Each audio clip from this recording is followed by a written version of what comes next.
ये दुनिया अब होपलेस केस है। अब कोई धर्म पिता, कोई डॉक्टर नहीं आएगा जो उस दुनिया को रिपेयरिंग करके लंबे समय तक चला पाए।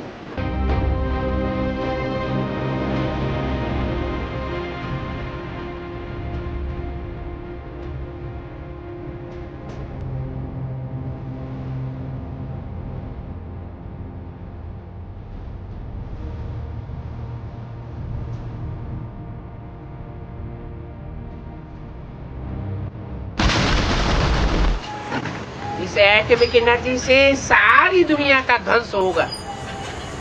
सबको अपने शरीर छोड़ने पड़ेंगे। कौन बचेंगे? वो बचेंगे जिन्होंने याद की युक्ति सीखी होगी। भगवान बाप की गहरी याद में ऐसी तल्लीनता हो जाए जो श्वास प्रश्वास लेना भी भूल जाए। एटॉमिक विस्फोट उनको असर ही नहीं करेगी। जो बदबू फैलेगी वो उनको प्रभावित नहीं करेगी।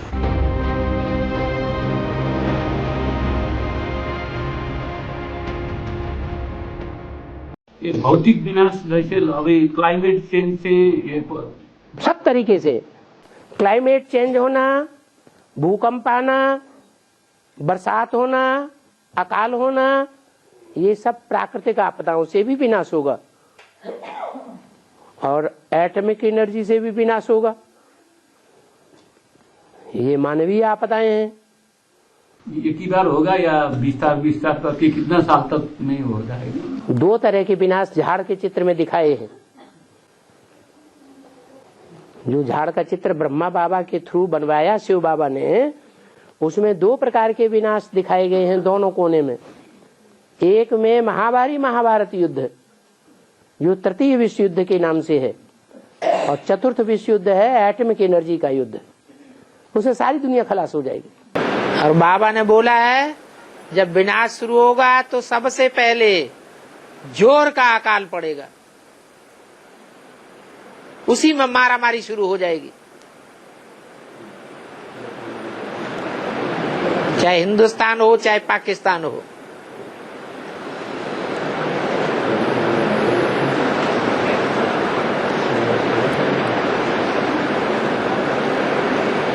शीशा इधर से बचने के लिए पाकिस्तान से आक्रमण ही कर सकता है, डाइवर्ट करने के लिए बुद्धि को। 47 में जब हिंदुस्तान पाकिस्तान का बंटवारा हुआ तो हिंदुस्तान के हर शहर से जो एक ट्रेन निकली वो सेफ चली गई, कोई मारकाट नहीं हो पाई। उसके बाद जो दूसरी ट्रेनें चली हर शहर से, वो सब काट डाली गई। जो आदमी हुआ वो ही अंत में होता है। अंत में भी ऐसा ही होगा।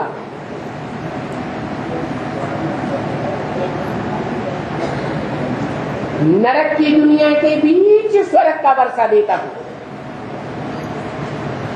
तो दो दुनिया हो गई।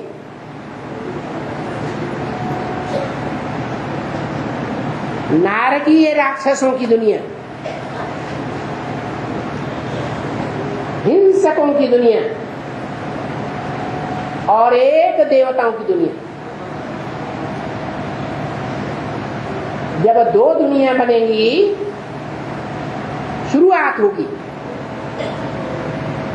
शुरुआत छोटे रूप में होगी या एकदम 33 करोड़ के रूप में होगी? छोटे रूप में। छोटा सा परिवार तैयार होगा। जितनी छोटी सी राजधानी स्थापन होगी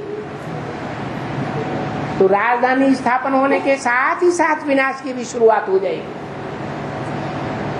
और जब विनाश शुरू होगा उस समय की ये बात है कि एक ही ट्रेन चलेगी 47 के मुताबिक हर शहर से। ऐसा माहौल बन जाएगा कि दूसरी जो ट्रेन चलेगी हर शहर से वो काटी जाएंगी, खून का युद्ध होगा, महाभारत ग्रह, खून की नदियां बहेंगी। कि एटम बम जो बने हुए हैं वो तो फटेंगे, ऐसा तो नहीं हो सकता कि वो एटम बम हमारे घर की सजावट करते रहे। बने तो फटाफट फटेंगे।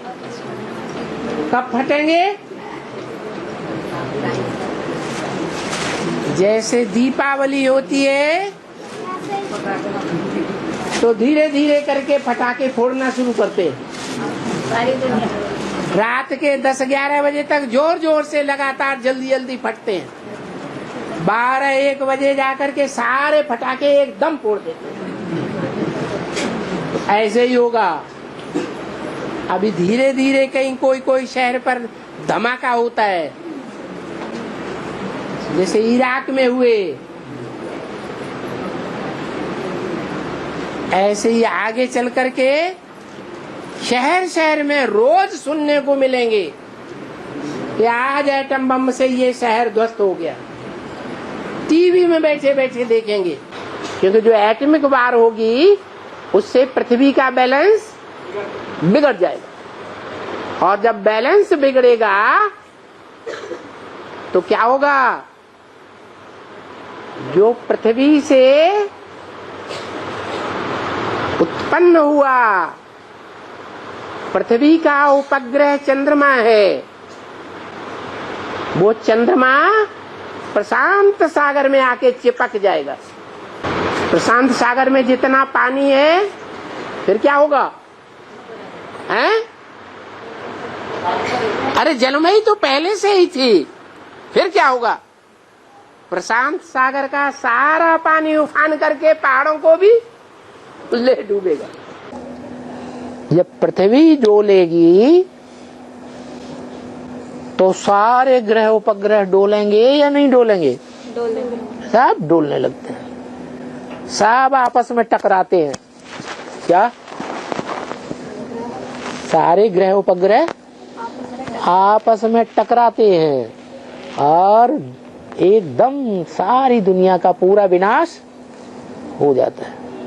पूरे सौर मंडल में धड़ाका हो जाता है। तो कोई ग्रह बचेगा कि नहीं बचेगा?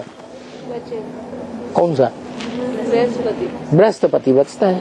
बाकी ग्रह सब छोटे छोटे हैं और एक ग्रह बृहस्पति बड़ा ग्रह है। तो छोटे छोटे अगर बड़े से टकराएंगे तो रिजल्ट क्या होगा? है सब नष्ट भ्रष्ट हो जाते हैं।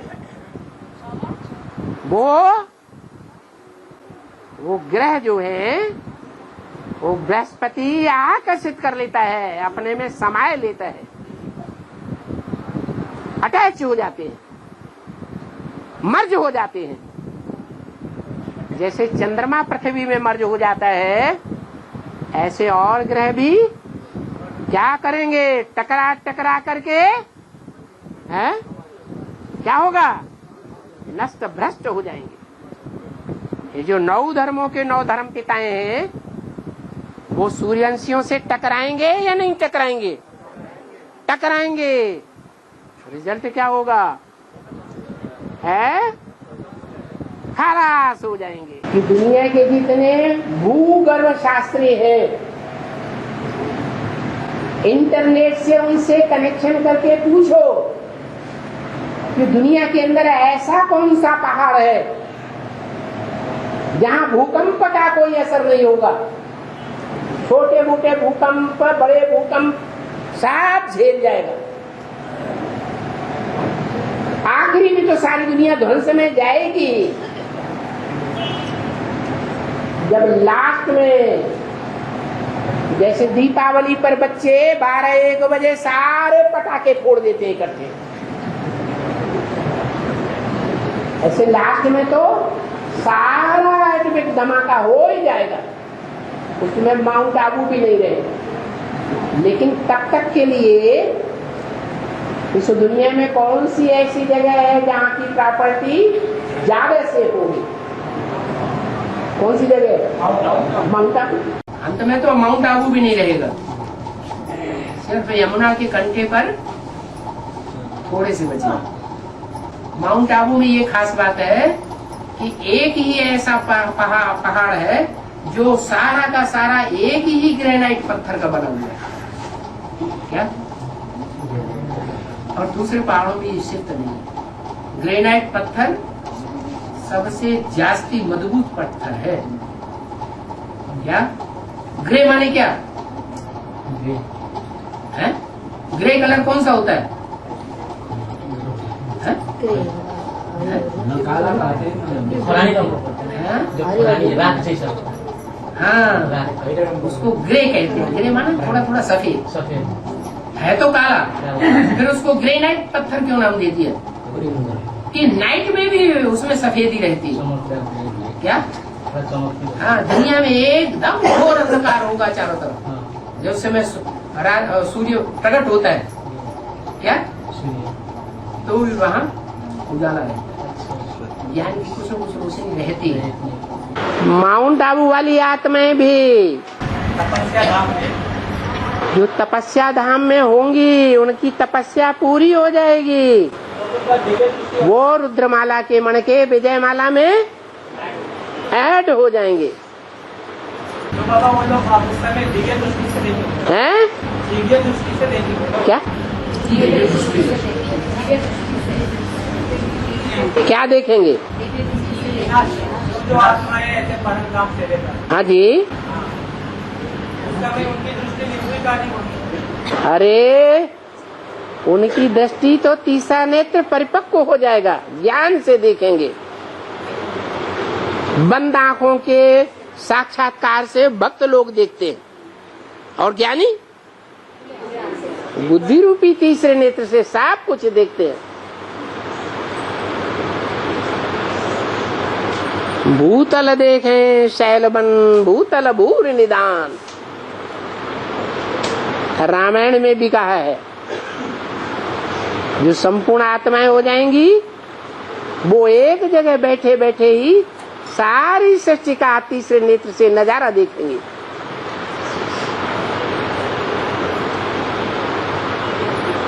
ऐसा बुद्ध रूपी तीसरा नेत्र मिल जाएगा। भाई जी पूछ रहे हैं वो विनाश एक धप से होगा या धीरे धीरे होगा? बाबा ने कहा मैं बच्चों को जास्ती दुख नहीं दूंगा। क्या? 5-7 रोज में खेल खलास हो जाएगा। ये विनाश की डेट बताना ड्रामा में नूद नहीं है। बाकी हाँ, विनाश सामने खड़ा है, माना बहुत दूर नहीं है, विनाश जल्दी होगा। इसके लिए जल्दी जल्दी पुरुषार्थ करना है। अगर पुरुषार्थ कम होगा तो हमारा ही विनाश हो जाएगा। पुरुषार्थ अच्छा होगा तो विनाश में हम स्थिरियम बने रहेंगे। जब एटम बम फटेंगे, बैलेंस बिगड़ेगा धरणी का, और उत्तरी ध्रुव और दक्षिणी ध्रुव पर मीलों ऊंचे बर्फ के पहाड़ टूट टूट के समंदर में तैरने लगेंगे। समंदर का स्तर बढ़ जाएगा और बड़े बड़े भूकंप आने से ज्वालामुखी फट पड़ेंगे, ढेर के ढेर। तो वातावरण गर्म हो जाएगा या ठंडा हो जाएगा? एक तो एटम बम फटेंगे, दूसरे ज्वालामुखी फटेंगे, तो दुनिया का वातावरण गर्म हो जाएगा। और सूर्य भी ओजोन किरण, ओजोन परत फटती जा रही है, तो सूर्य भी बहुत तेज तपेगा। तो जब समंदर का स्तर बढ़ेगा, बढ़ेगा कि नहीं बढ़ेगा? बंबई डूबेगी कि नहीं डूबेगी? सागर के किनारे के शहर डूबेंगे।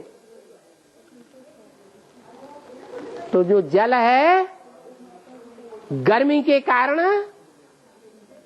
खौलने लगेगा। सागर का पानी जब बॉइल्ड वाटर बनने लगेगा तो भाप बन के ऊपर उड़ेगा ना, कि नहीं उड़ेगा? और सारी दुनिया में उड़ेगा या सिर्फ भारत में ही उड़ेगा? सारी दुनिया में भाप बन के उड़ेगा। कई दिनों तक मूसलाधार बरसात होगी। जैसे कोल्ड स्टोरेज बड़े बड़े देखे, पानी ठंडा करने के लिए क्या करते हैं? है? पानी को ठंडा करने के लिए क्या करते हैं? हाँ, बूंद बूंद करके हवा के अंदर से डालते हैं तो पानी ठंडा हो जाता है। तो जो ये भाप बन करके ऊपर उड़ेगा और बरसेगा कई दिन तक, तो वातावरण में 0 डिग्री से भी नीचे जाएगा या नहीं जाएगा? सारी दुनिया बर्फ का घर बन जाएगी।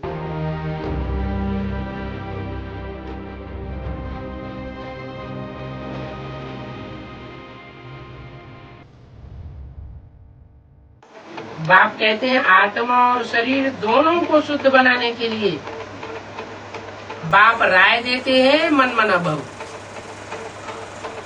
ये ऐसा मंत्र है जिससे तुम्हारी आत्मा भी शुद्ध बनेगी और आत्मा रूपी बीज शुद्ध बनने के बाद तुम्हारा शरीर भी निरोगी कंचन काया बनता जाएगा। उसी जन्म में बनेगा या अगले जन्म में बनेगा? इसी जन्म में कंचन काया बनेगा। अगर तुम्हारा इसी जन्म में कंचन काया न बने तो ब्रह्मा सरस्वती जैसे बच्चे और उनके फॉलोअर्स, वो तथाकथित ब्राह्मण ब्राह्मणियां, वो सतयुग में जाके प्रिंस प्रिंसेस के रूप में तुमसे जन्म कैसे लेंगे? पहले जन्म देने वाला पवित्र बनेगा या जन्म लेने वाला पवित्र बनेगा? जन्म देने वाला रचयिता पहले पवित्र होना चाहिए। एक शरीर छोड़ दूसरा लेना है। क्या? ये जो शरीर है, जो तामसी शरीर है, वो योग बल से इतना पावन बन जाएगा कि जैसे सर्प बड़े आराम से कैचुल त्याग देता है, ऐसे ये 5 तत्वों की बनी हुई तामसी खल छूट जाएगी और नई खल मिल जाएगी। माने कंचन काया बनेगी। जैसे कोई फल है और फल का एक हिस्सा सड़ने लगा,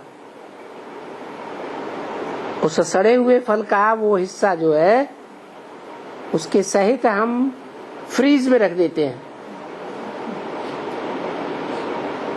तो वो सड़ांध फिर आगे बढ़ेगी?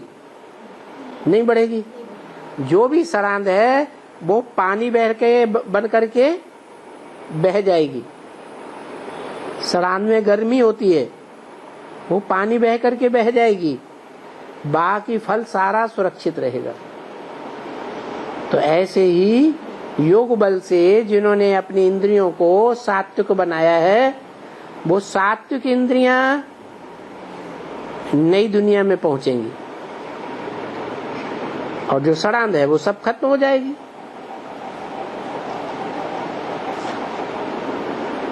जिस समय आत्मा आएगी ऊपर से तो सात्विक शरीर में ही प्रवेश करेगी, सड़ांध से उसका कनेक्शन नहीं होगा। कितना समय लगेगा बाबा वो कंचन काया बनने का? जैसा जैसा योग बल वैसा वैसा समय। कोई का योग बल कम है, बहुत थोड़ा है, तो लंबे समय तक पड़ा रहेगा बर्फ में। जिसका योग बल बहुत तीखा है, बहुत ज्यादा है, वो 1 सेकंड में परम धाम जाएगा और 1 सेकंड में आकर के फिर सब वो परम धाम में आत्मा थोड़ा ही पड़ी रहेगी और आत्माएं परम धाम में पड़ी रहेंगी। जब तक कि उनके शरीर की सड़ान सारी न बह जाए। जिसके हाथ टूटे हुए हैं, जिसकी टांग टूटी हुई है, जिसकी आंखें फूटी हुई हैं, उनको आंखें आएंगी या नहीं आएंगी? नई टांग आएगी या नहीं आएगी? हाथ टूटा हुआ नया बनेगा या नहीं बनेगा?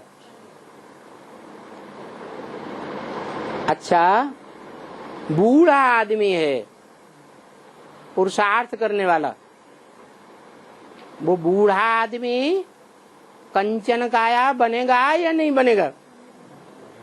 जब वो बूढ़ा आदमी कंचन काया बन सकता है, जिसको दांत नहीं है, जिसके बाल सफेद हो गए या गंजा हो गया और उसको बाल आ जाएंगे, तो क्या नहीं हो सकता है? पुरुषार्थ देखो, आज के डॉक्टर जो करते हैं, जो सर्जन आज के करते हैं, उनके मुकाबले जो रूहानी सर्जन है वो तो अच्छा रिजल्ट निकालने वाला होगा ना। होगा या नहीं होगा? होगा। तो जो जिस्मानी डॉक्टर हैं वो प्लास्टिक की बाह लगा देते हैं, प्लास्टिक की नाक लगा देते हैं, पूरा चेहरा प्लास्टिक का बना देते हैं, बनाते हैं ना। दुनियावी डॉक्टर अल्पकाल का बनाते हैं और ये रूहानी डॉक्टर 21 जन्मों के लिए भी बना सकता है। बर्फ से जब शरीर निकलेगा, बर्फ से जब शरीर निकलेगा तो उसी कपड़े से बाहर आएगा, कपड़े वही रहेंगे। कौन से कपड़े? माने लाल पीले कपड़े जो पहनते हैं,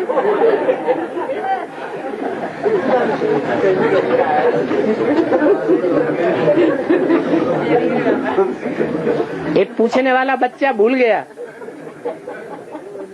कि बाबा ने बोला सब धंधों में है नुकसान, तो ये कपड़ा बनाने वालों का धंधा चलता रहेगा या खत्म हो जाएगा? तो जब कपड़ा बनाने वालों का धंधा ही खत्म हो जाएगा तो जो बर्फ में दबेंगे वो कपड़े पहने हुए होंगे हैं? तब तक कपड़े रहेंगे नहीं।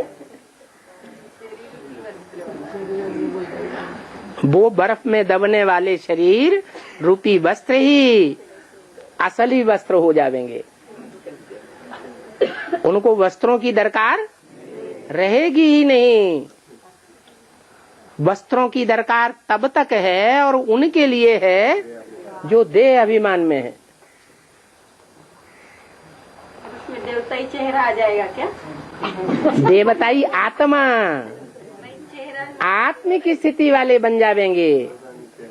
जैसे देवताओं के चेहरे देखने से रूहानियत झलकती है, ऐसी स्टेज बन जाएगी। जब विनाश होगा तो ये जो भी विदेश हैं, चाहे अमेरिका है, चाहे कनाडा है, चाहे यूरोप है, चाहे अफ्रीका है और चाहे अरब देश है, ये तुम्हारे पिकनिक स्थान बन जाएंगे।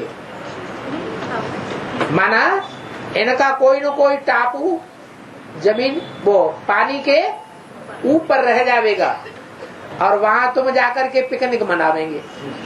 तो बताओ, इतनी इतनी दूर से लोग, बच्चे जो है, जब जलवायु होगी, जलवायु के बाद बर्फ ही बर्फ हो जाएगी, तो वहां कुछ दबेंगे कि नहीं दबेंगे? वहां से यहाँ आ जाएंगे तो यहाँ की तुम्हें क्या चिंता है? अरे यहाँ जो दबेंगे और फिर उनमें आत्मा प्रवेश करेगी, वो पावरफुल होंगे, आत्मा संपन्न बनी हुई होगी या तमोप्रधान होगी? दर्द हो रहा है, कैसे चले? ऐसे तकलीफ होगी शरीर में क्या? नहीं। पहले भी लोग एक देश से दूसरे देश में जाते थे तो कैसे जाते थे? घोड़े पर चढ़ के जाते थे। बताओ, अभी 10 मील घोड़े पर चढ़ो, देखो सारे हड्डियां टूट जाएंगी। अभी प्रैक्टिस खत्म हो गई। मूसलाधार बरसात होकर के सारी दुनिया में ठंडा वातावरण हो जाएगा, बर्फ ही बर्फ जम जाएगी तब सृष्टि की सारी मनुष्य आत्माएं अपना शरीर छोड़ करके परमधाम जावेंगी। लास्ट आत्मा परमधाम जावेगी तो बाप भी पहले पहले परमधाम पहुंच जाएगा बुद्धि योग से, और वहां से उसी समय पहुंचने से कुछ समय पहले जो लास्ट आत्मा है वो उतर करके 1 सेकंड में फिर वापस चली जाएगी। 5-7 रोज में दुनिया का विनाश होगा। तो सारी आत्माएं सूक्ष्म वतन में इकट्ठी होंगी। इकट्ठी होने के बाद जब लास्ट आत्मा भी अपना ये शरीर का चोला त्यागेगी, वो कौन होगी? प्रजापिता। तो वो अपनी याद की तीक्ष्णता से उन सबको सूक्ष्म वतन में क्रॉस करते हुए वो आगे निकल जाएगी। उसी हिसाब से जो जो योग बल में तीखे होंगे वो उतनी तीखी दौड़ी पहन करके और नंबरवार लाइन में लग जाएंगे और सब इकट्ठे पहुंचेंगे।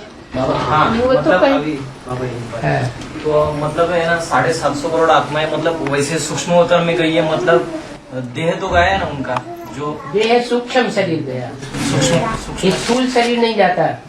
स्थूल शरीर तो इसी दुनिया में रहेगा, इसी दुनिया में रहेगा। हाँ जी, विनाश हो जाएगा।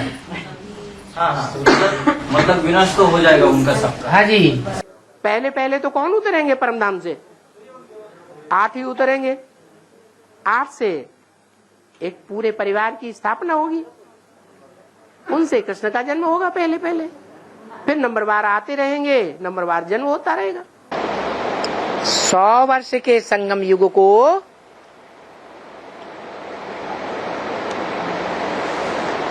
कहां तक समाप्त होना चाहिए? ज्यादा से ज्यादा 100 वर्ष संगम युग को दो, तो सिर्फ आत्माओं के लिए बोला होगा, आत्माओं से बात की होगी, मनुष्य आत्माओं को समझाया होगा या जड़ तत्वों को समझाया होगा? ये 100 साल ज्यादा में ज्यादा कब पूरे होंगे? है 2036 में पूरे होते हैं।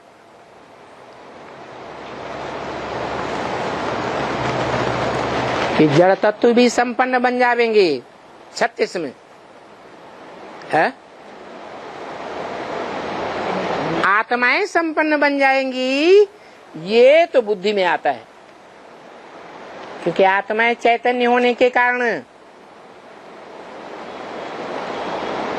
आत्माएं जल्दी समझेंगी। मनुष्य आत्माएं खास, और सुधर जाएंगी नंबरवार। बाकी 5 तत्व और 5 तत्वों का बना ये शरीर वो भी सुधर जाएंगे क्या?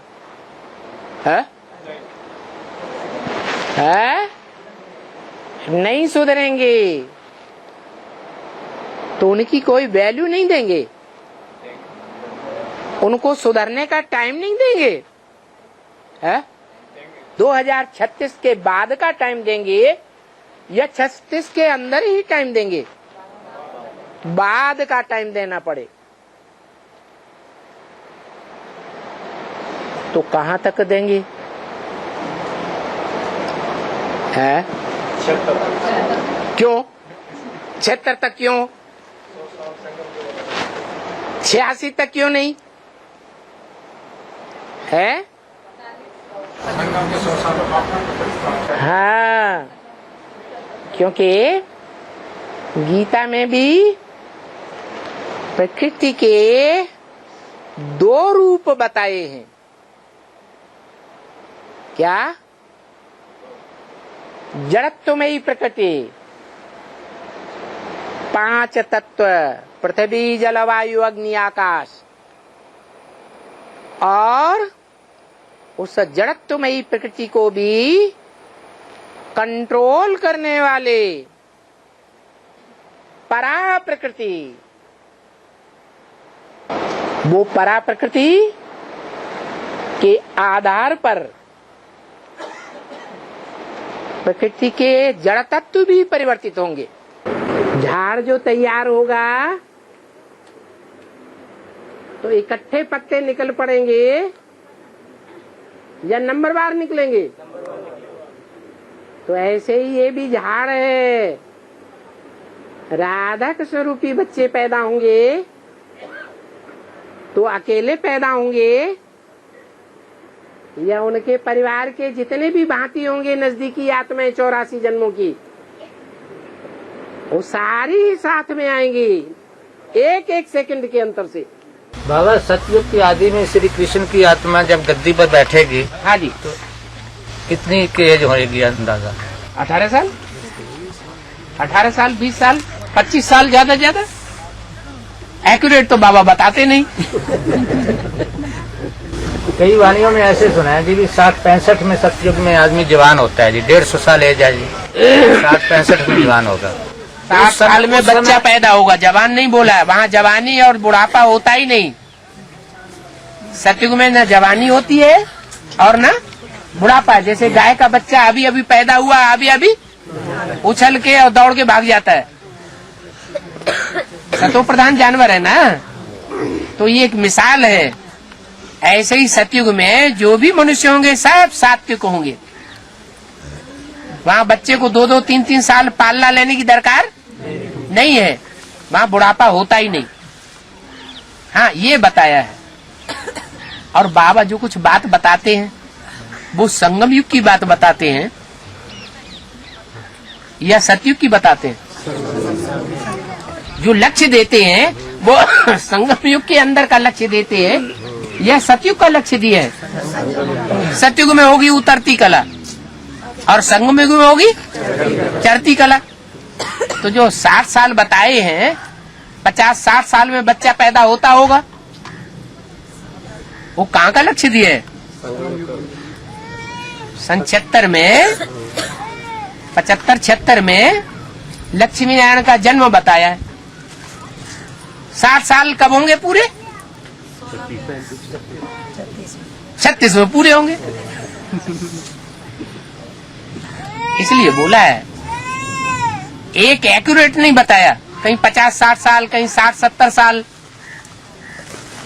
क्योंकि अनेक बच्चों का जन्म होना है ना। अकेले एक कृष्ण की बात थोड़े ही है।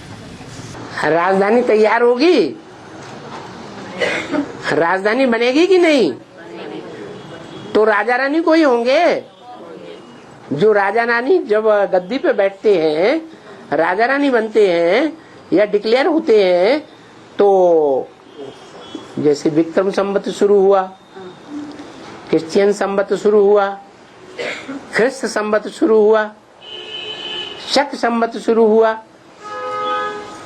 तो जो शक राजाएं थे उनके गद्दी पे बैठने की शुरुआत की बात थी ना। तो वो शुरुआत हुई या अंत है? स्वर्णिम संगम युग की उनके लिए शुरुआत है, शुरुआत है। तो नया युग शुरू हो गया, संगम युगी स्वर्णिम युग। 21 जन्मों में से पहला जन्म। एक्यूरेट सतयुग है और इनएक्यूरेट सतयुग। एक्यूरेट विश्व, इनएक्यूरेट विश्व। एक्यूरेट विश्व धर्म और इनएक्यूरेट विश्व धर्म कब कहें?